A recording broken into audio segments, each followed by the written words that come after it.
Makassar. Dan perlu kita ingat bahwa acara ini adalah stand up terbesar yang ada di Indonesia Timur. Founder Double Group Adinda Dr. Ical Tawil. Selamat datang di event Macao Fest, event stand up komedi terbesar di Indonesia Timur. Kolaborasi antara stand up Indo Makassar dengan Double Group.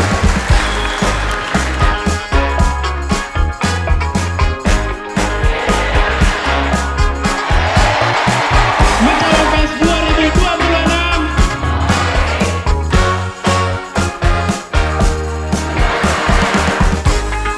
Sumpah, saat itu Arif Brata ku perhatikan dengan baik nada bicaranya dari logat bule-bule ke logat ke masing-masing. Nggak enak pasti.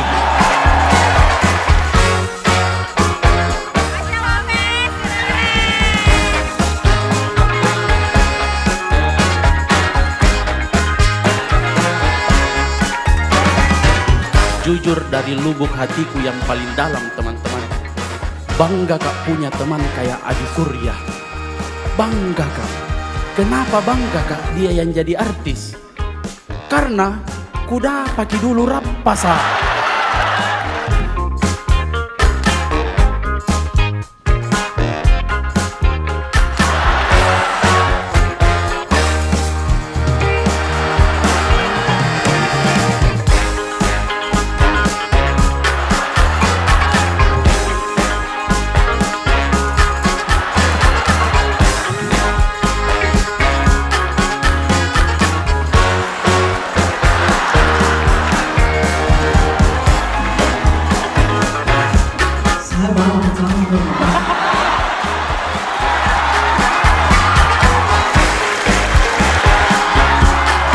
Ini adalah event pertama stand up komedi terbesar di Indonesia Timur. Sumpah ini kalau ada tahun depan, kau harus beli tiketnya, kau harus booking memang dari jauh-jauh hari. Dan harus kita tunggu tahun depan. Special thanks dari stand up Indo Makassar buat Double Group, Double Helix. Kalau bisa ke Palu juga Double Helix atau Double Group supaya bikin acara sekeren ini. Keren, mantap. Macao Fest terbaik. Fest 2026.